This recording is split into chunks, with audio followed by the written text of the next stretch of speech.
और जेएसएम के योद्धाओं को, जो आपने अपने जीवन के तप को, रिसर्च को, जिसके दम पर हम मादा भरते हैं कि एक भी व्यक्ति की जमीन, एक भी व्यक्ति की गाड़ी, एक भी व्यक्ति का घर ये जनता सरकार मोर्चा गुड़क नहीं होने देगा। वो मादा हम भरते हैं इस व्यक्ति की तपस्या के दम पर। तो मैं आमंत्रित करता हूं वर्मा जी को कि अपने इन योद्धाओं को अपना आशीर्वाद देंगे और मार्गदर्शन करेंगे। घनश्याम वर्मा। कौन चले भाई कौन चले, भारत माँ के लाल चले। कौन चले भाई कौन चले, भारत माँ के लाल चले। वंदे भारत माता की इंकलाब, भारत की हुंकार है।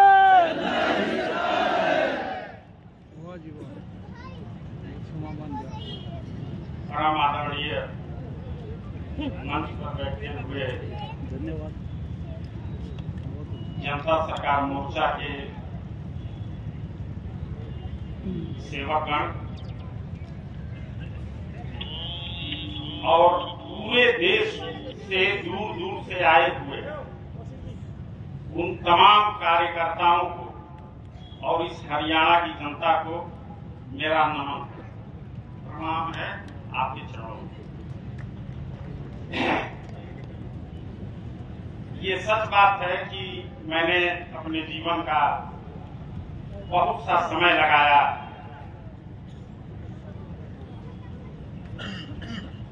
मैं क्या कहूं उस रिसर्च के बारे में।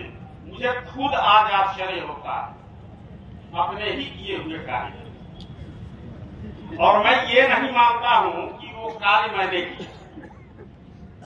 मैं ये मान के चलता हूं कि यह कार्य उस परम पिता परमेश्वर की, ईश्वर की, वाहे गुरु की, आप चाहे उस शक्ति को जिस भी नाम से पुकारें, मुझे लगता है कि यह उसका दिया हुआ एक आशीर्वाद है। शायद मेरी मेहनत देखकर या आप लोगों की परेशानी से वह रिसर्च का एक बहुत छोटा सा बिंदु था कि रुपया क्या है। मैं बहुत समय नहीं लूंगा, एक छोटा सा वाकया बताता हूं। आप ये मत समझना कि रुपया का मामला आपके यहां पहली बार आया, इसको आप दिमाग से निकाल दो। ये सब कुछ हम लोगों ने ये रुपये का मैटर लेकर के हम लोग 2006 में सुप्रीम कोर्ट तक गए हैं और वहां से ये मैटर वहां भी उठा हुआ है और वहां से जो हमें अनुभव मिला, जो हमें वहां से झटका मिला, जो खट्टे मीठे अनुभव हुए, उस सबको ध्यान में रखते हुए एक नए सिरे से रिसर्च शुरू हुआ। क्योंकि उस समय तक हम लोगों के पास बहुत ज्यादा दस्तावेज नहीं थे मेरे पास। और आपको अब ये जान के आश्चर्य होगा कि हमारे पास मेरे वजन बराबर दस्तावेज हैं। अब दस्तावेजों की कमी नहीं है। और ये व्यवस्था, ये दरिद्र की जो व्यवस्था है, जो हमारे देश से लक्ष्मी को ये लोग ले लिए और दरिद्र को लाके बैठा दिए। दरिद्र क्या है और लक्ष्मी क्या है आपने देखा होगा। देखिए, ये है चांदी का रुपया, ये हमारे देश में पहले चलता था और यही इसी को लक्ष्मी कहा जाता है, इसी को रुपया कहा जाता है। और आज भी कॉइनेज एक्ट 1906 के अनुसार वैध रुपया यही है। आज अगर इस रुपये को हम लोग बाजार में लेकर के जाएं तो 50 किलो गेहूं मिल जाएगा इस रुपया। और हम लोगों ने सुप्रीम कोर्ट में इसी को रखा। Justice A K. माथुर और लोकेश्वर सिंह पंता की खंडपीठ थी और उस खंडपीठ के सामने हमने 3 रुपया लेकर के रखा। 3, एक तो ये रुपया थी और 1 रुपया और है, ये है 1940 से 45 के बीच। इसमें आधा चांदी होता है और आधा मिक्स होता है। और 1 रुपया जो इस समय चल रहा है ये दरिद्र है, यही दरिद्र है, यही दरिद्र नारायण है। इनका स्वभाव है, ये जहां भी जाते हैं उसको अभावग्रस्त बनाएंगे। ये अभाव पैदा करने के लिए लाया है, वो कभी पूरा होगा ही नहीं। और ये है लक्ष्मी, ये जहां भी रहेगी वहां अभाव नाम की कोई चीज नहीं रहेगा। और यही चीज हम लोगों ने सुप्रीम कोर्ट के उन जजों के खंडपीठ के सामने रखा और ये कहा, श्रीमान हम इसको अगर 1 रुपया लेकर के जाते हैं तो हमें 50 किलो गेहूं आज भी मिल जाता है, और इस रुपया को लेकर के जाते हैं तो 25 किलोग्राम गेहूं मिलता है, और इस रुपया को लेकर के जाते हैं तो 1 कप चाय भी नहीं मिलता। आप ही बताइए इसमें कौन सा रुपया है, कौन वैध रुपया है और कौन अवैध रुपया है? क्योंकि सब पर लिखा है 1 रुपीस 1 रुपीस 1 रुपीस। आप विश्वास नहीं करोगे, सुप्रीम कोर्ट में उन ज्ञानियों की बोलती बंद हो गई, एक जुबान नहीं निकला। लेकिन फिर भी उस याचिका को खारिज किया गया। जज ने, जस्टिस माथुर ने कहा, आप जो कह रहे हैं बिल्कुल ठीक है, मैंने आपका पिटीशन देखा है, बिल्कुल सही है, बट एसएलपी डिसमिस है। फिर भी आपकी याचिका खारिज की जाती है, ये बात समझ में नहीं आई। वर्षों बीत गए, उसकी बहुत अधिक कहानी है, लेकिन मेरे दिमाग में ये क्वेश्चन बार बार उठ रहा था कि ये सुप्रीम कोर्ट के जजेज हैं, कोई गहरे गहरे व्यक्ति नहीं है, इन्होंने क्यों ये बात कही? मेरे ही सामने तमाम याचिकाएं खारिज किया और सीधा यस या नो में बोलते थे। लेकिन हम लोगों को बाकायदे उन्होंने ऐसे कहा कि आप जो कह रहे हैं बिल्कुल सही है, मैं आपका पिटीशन देखा हूं, बिल्कुल सही है, फिर भी आपकी याचिका खारिज की जाए। बाद में जब रिसर्च किया गया, हमें यही बात फील हुई कि यार हम ही में कुछ न कुछ कमी है। और बाद में रिसर्च के दौरान जब दस्तावेज, क्योंकि उस समय जब हम लोग लेकर के गए थे तो हम लोगों के पास एकमात्र दस्तावेज था, एकमात्र दस्तावेज था। आज तो किलो में है, किलो में है। मेरा ख्याल है लगभग अगर सारा वजन कर दिया जाए तो कुंटल में पहुंच जाए। तो कहने का मतलब कि ये सब बिल्कुल ये प्रैक्टिकल हो चुका है। और मैं ये सब कुछ करने के बाद पूरे देश में घुमा हूं मित्रों।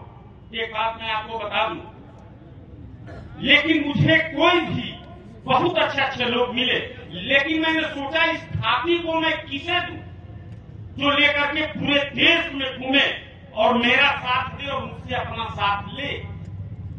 और उसमें मुझे सिर्फ एक व्यक्ति मिला जिसमें मैं जो गुण देखना चाहता था वो लगभग बहुत कुछ मिला, और वह है डॉक्टर देवेंद्र प्रधान। भारत माता की।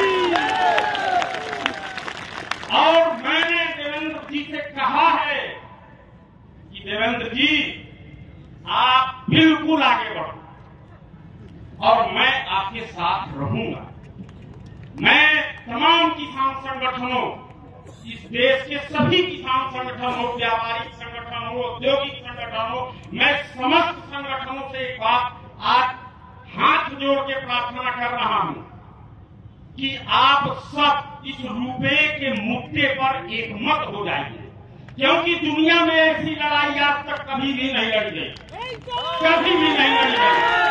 और जिस दिन, सुन लो मित्रों, जिस दिन इस रुपया की लड़ाई को आप लड़ दिए तो आपकी सारी जितनी भी परेशानियां इस समय देश के अंदर चल रही हैं, बेरोजगारी की, इसकी, उसकी, शिक्षा की, सब में लगभग 75% कमी तुरंत होगा।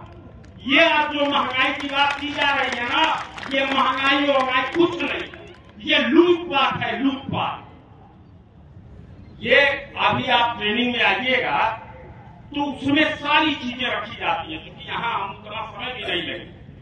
तो कहने का मतलब ये कि इन सब चीजों का हम सोच करके और पूरी तौर तरीका से हम तैयार हैं। और मैं देवेंद्र जी के इस प्रयास से और इनकी कर्मठता से, इनकी मेहनत से मुझे बहुत खुशी मिली है। और मित्रों, आप जितने भी कार्यकर्ता हो, मैं बता दूं, आपकी एक एक गतिविधियों पर मेरी नजर थी और मैं इतना खुश हूं कि मैं उस खुशी को शब्दों में नहीं वर्णन कर सकता।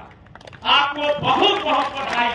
और जिस तरीके से आपने मेहनत किया है, मैं उसको बहुत नजदीक से गौर कर रहा था और मैं इतना खुश हूं कि मैं जिस काम को सोच रखा है, मुझे अब पूरा विश्वास हो चला है कि आप लोग उसको पूरा कर दोगे, बिल्कुल पूरा। तो इसके लिए हम आप सबको बधाई देते हैं विशेष रूप से। और जिसको भी रुपया से संबंधित कुछ भी समझना हो, तो मैं इस समय हूँ।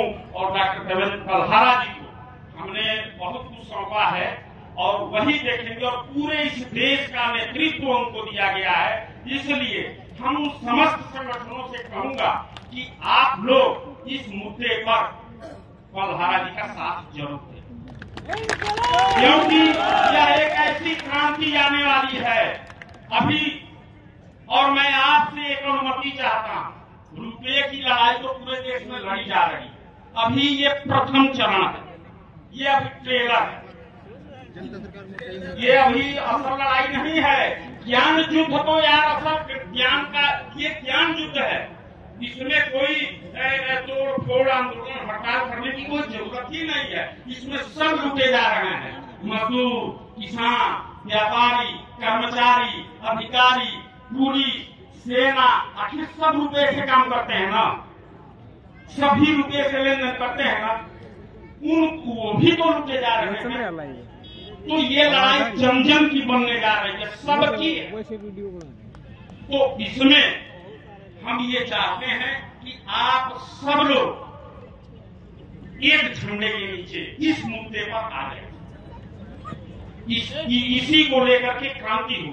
और मैं अभी ये पहला चरण पूरा किया, अभी हो रहा, अभी पूरा तो नहीं है, लेकिन आपके उत्साह को देखते हुए, आपके कार्य को देखते हुए मैंने मन बनाया है कि अब मुझे दूसरे चरण में प्रवेश कर जाना। तो आप उसकी अनुमति देते हैं? अनुमति है? अब दूसरे चरण में प्रवेश किया जाए। चलिए कलहारा जी, अब आप तैयार हैं? भारत की हुंकार है, सरकार है। तो बस इन्हीं सब शब्दों के साथ हम अपनी बात को विराम देंगे। और आप सभी को हृदय से नमन है। सबका बहुत बहुत धन्यवाद। जय हिंद, जय भारत।